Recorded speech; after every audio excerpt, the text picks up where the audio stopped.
안녕하십니까, 아트브이 배철입니다.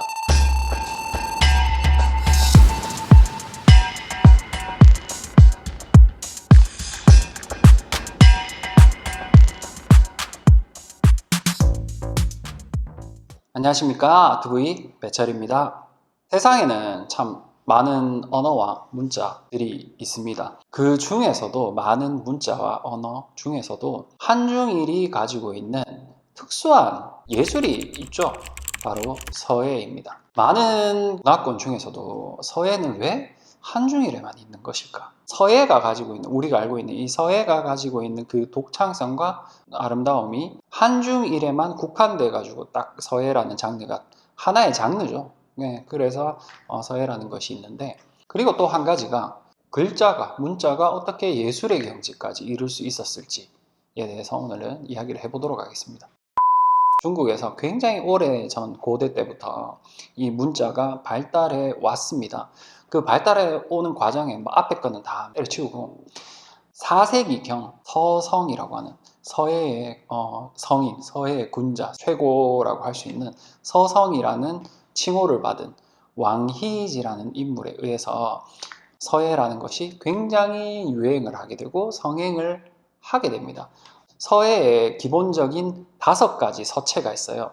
전, 예, 해, 행, 초라고 할 수 있는데 전서, 예서, 해서, 행서, 초서체 이 5가지가 있거든요. 이 5가지를 다 잘 썼대요. 다 너무나도 완벽할 정도로 잘 썼는데 그 중에서도 행서를 굉장히 제일 잘 썼다라고 알려진 인물입니다. 물론 시간이 지나가지고 이 왕희지라는 사람보다 기술적으로, 기량적으로 훨씬 더 너무 잘한 사람들이 있을 수 있겠습니다. 그런데 1세대 가장 서예에 대해서 깊이 있는 연구를 할 수 있게끔, 그리고 서예를 이 정도의 단계까지 끌어올린 인물이 왕희지라는 그런 부분에 있어서는 이 일을 다는 사람이 없을 거라고 생각합니다.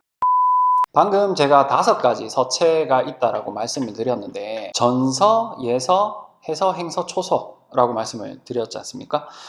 전서체는 첫 번째로 여러분들 요즘 어떻게 생각하시면 되냐면 정각, 도장 같은 거 찍으실 때 보면 도장에 들어가는 이렇게 각을 할 때 이게 주로 전서체가 많이 사용됩니다. 전서체는 조금 구불구불하고 이게 되게 곡선이라든지 이렇게 되게 한자로 봤을 때는 굉장히 복잡한 형태를 띠고 있는 게 전서체의 특징 중에 하나입니다. 그리고 예서체는 전서체를 조금 간결하게 만든 형태라고 생각을 하시면 될 것 같습니다.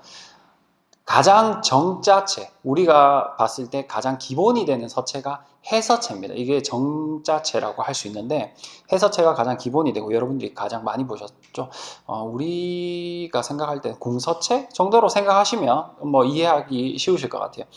해서체가 가장 기본이 되는 서체고, 그리고 행서와 초서체가 거의 나온 시기가 거의 비슷하다고, 이제 이게 만들어진 시기가 거의 비슷하다고 할 수 있는데, 예를 들어서 이런 거예요.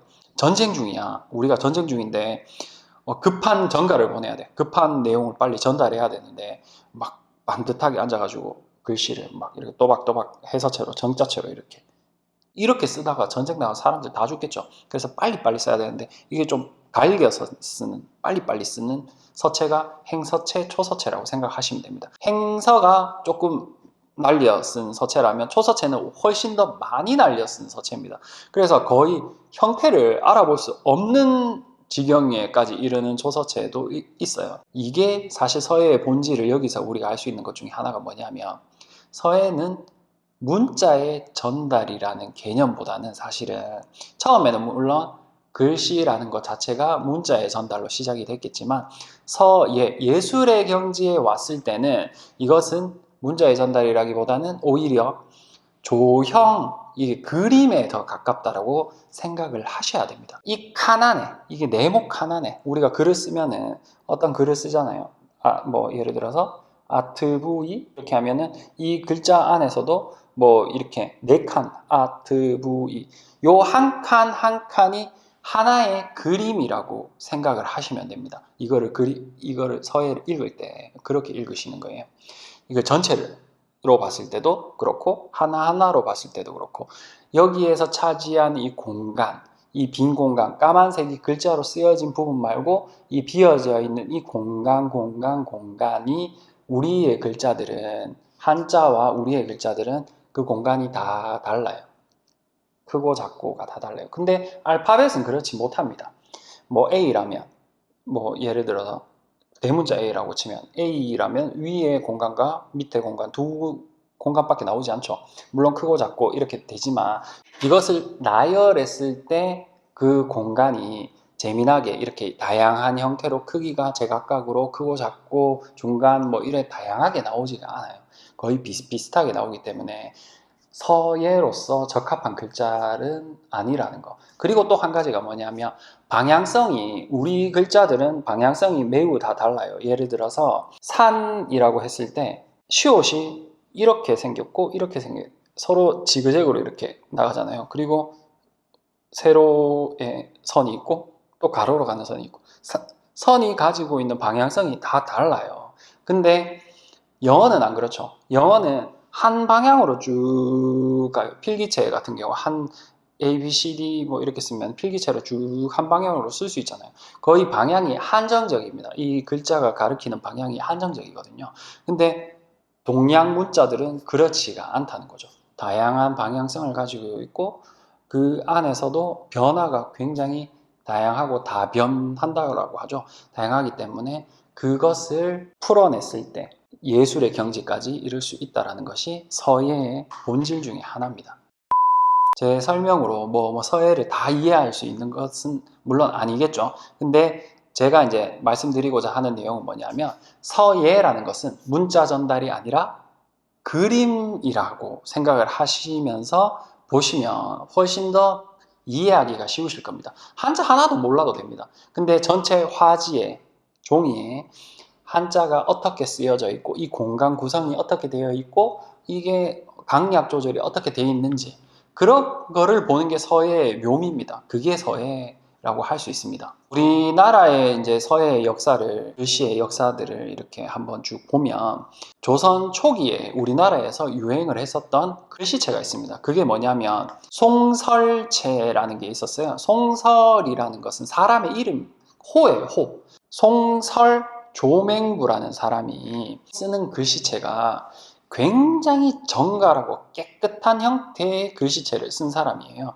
근데 우리나라에서 이 사람의 글씨체, 이제 우리는 중국과 밀접한 관계를 가지고 있었기 때문에 이 사람의 글씨체를 보니까 너무 깔끔한 글씨체인 거야. 그러다 보니까 이 글씨체를 가지고 모든 공문서에 이제 공문서들은 송설체로 써라. 뭐 예를 들어서 우리가 공무원들 폰트를 휴먼 명조체로 써라. 뭐 글자 포인트는 12로 써라. 뭐 어떻게 써라. 이렇게 하는 거랑 규격이 있잖아요. 그 규격이라고 생각하시면 돼요. 모든 글씨체는 송설체로 써라.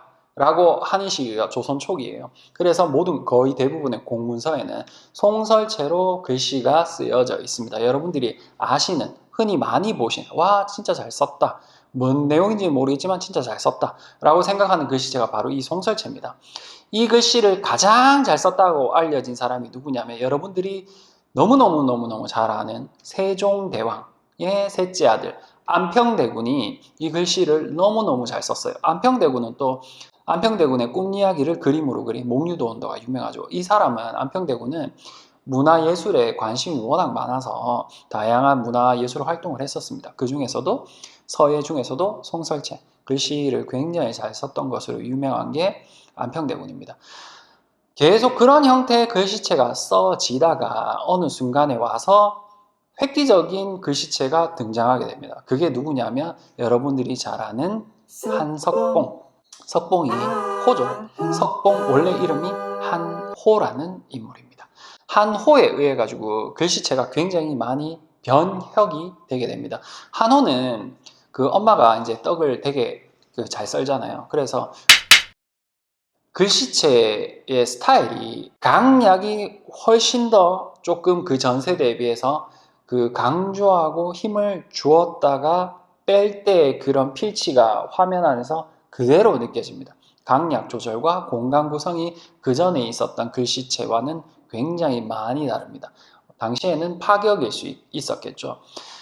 이미 이제 글씨체로서 어느 정도 기량이 막 만개했을 때 굉장히 유명한 일화가 하나 있는데, 중국의 사신 중에 주지번이라는 사신이 우리나라에 온 거예요. 우리나라에 와서 이 주지번이라는 사신은 서예에 대해서 굉장히 이제 서예에 대한 애정과 관심이 굉장히 높았던 사람인데, 연회를 베푸는데 연회 속에서 뭐하고 놀았냐면 글씨 쓰고 시 쓰고 노래하면서 놀고 있었던 거예요. 근데 이 사람이 기본적으로 그 이제 대국, 자신의 나라는 대국이라고 생각을 하잖아요. 그래서 자신의 나라의 서예가들에 비해서 이 우리 조선 땅의 서예가들은 잘 못한다라는 전제가 깔려 있었겠죠. 그래서 약간 깔보는 마음에 하나의 조건을 내걸어서 시를 써보라고 이야기를 하거든요. 그게 뭐냐면 100글자, 글자 100개를 줘요. 한자 100글자를 주면서 100글자를 가지고 오늘 밤 안으로 시를 쓸 수 있겠느냐라고 이야기를 했는데, 당시에 공무원들, 관료들은 이걸 아무도 해내지 못하거든요. 근데 차천노라고 하는 사람이 세 가지를 준비해 준다면 내가 시를 지어 보겠다 라고 하는데, 첫 번째가 뭐냐? 술 한 동이. 그리고 두 번째가 글을 쓸 병풍.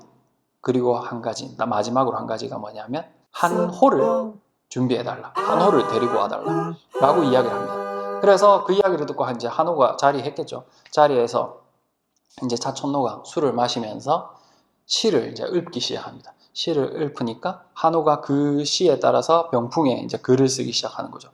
그 글을 쓰는 걸 보고 사람들이 막 너무 깜짝 놀랐대. 글씨를 너무 잘 쓰니까. 무리한 요구를 했었던 주지본도 그 한호의 글씨체를 보고 와, 조선에도 이렇게 뛰어난 서예가가 있구나라고 감탄을 금치 못했다고 합니다. 심지어 쥐고 있었던 부채를 부러뜨릴 만큼 대단한 재능을 보여준 게 한호였습니다. 한호는 중국과 교류되는 모든 문서를 한호가 거의 대부분 담당했다고 생각하시면 됩니다. 여러분들 우리 떡 써는 엄마 이야기만 주로 이제 잘 알고 있었는데, 한호는 역사적으로 조금 굉장히 뛰어난 서예가로서 뛰어난 인물 중에 하나였습니다. 그리고 시간이 지나서 여러분들이 다 아시는 서예가가 누구냐? 추사 김정희라는 분이 계시죠. 추사 김정희. 추사 김정희는 사실 젊었을 때 20대 초반에 중국에 가서 한 3개월 정도 금석학에 대해서 바짝 옹방강이라는 사람을 만나가지고 바짝 금석학에 대한 걸 보고 와요. 그래서 여기에 크게 매료가 되어가지고 금석학을 기반으로 글을 쓴 사람이 추사 김정희입니다. 금석은 그러듯이 글을 금석이라고 그것을 김정희가 보고 종이에 마치 붓을 칼처럼 종이에 새기듯이 글을 쓴 사람이 김정희입니다. 그래서 여러분들 우리 김정희라고 하면 명필이라고 하니까 글씨가 굉장히 또박또박 정확하게 정갈하게 예쁘게 이렇게 쓰여 있을 것 같잖아요. 근데 사실 김정희의 글씨를 보면 훨씬 더 그림과 가깝다는 것을 알 수가 있습니다. 굉장히 강약 조절과 이게 글씨를 쓸 때 막 쓰는 모습이 마치 화가들이 뭔가 이렇게 형상을 만들어내는 것처럼 그런 식으로 글을 썼거든요. 그리고 왜 그림 전체에서도 보면, 이 화지 전체에서도 보면 뭐 부장난도 같은 경우에는 난초가 이렇게 중간에 있는데, 난초도 뭐 어떤 형식이나 이런 게 구애되지 않고 자기 원하는 방향으로 막 뭐 색도 막 원래 기존에 있었던 사군자 이런 거랑 굉장히 결이 달라요. 아예 완전 그때 당시 현대 미술이죠. 그렇게 이해하시면 좋을 것 같아요. 캘리그라피와 서예는 조금 많이 달라요. 근데 뭐 사실 저는 완벽하게 서예를 전공한 사람이 아니라 보니까 이렇게 잘 적당히 표현할 수 있는 말을 찾지 못했었는데, 최근에 여러분들 유퀴즈라고 하는 퀴즈 프로그램, 예능 프로그램 있잖아요. 거기에 한 서예가 분이 나오셨는데, 그분이 이제 대를 이어서 아버님도 서예가고 본인도 서예가를 하시는 분이 나왔었는데, 그분의 아버님께서 하시는 말씀을 듣고 저게 되게 좋은 표현인 것 같다라는 생각을 한 게, 산길을 오를 때 예쁜 꽃들이 있잖아요. 예쁜 꽃이 캘리그라피라면 이 산이 서예다라고 말씀을 하셨다고 하더라고요. 저렇게 서예라는 게 사실은 우리가 굉장히 캐묻고 오래되고 고루하고 이렇게 생각을 하지만 사실은 그림입니다. 그림에 더 가깝습니다. 시각 예술이거든요. 여러분들이 문자를 모르더라도 충분히 감상할 수 있는 예술입니다. 그래서 좀 더 쉽게 재밌게 감상할, 그 안에 내용도 물론 뭐 알면 좋겠지만 그 내용을 전혀 몰라도 이거를 그림을 볼 때처럼 전혀 몰라도 감상할 수 있는 게 서예입니다. 서예도 쉽게 재밌게 감상하시면 좋으실 것 같아요. 오늘의 영상은 여기까지입니다. 감사합니다.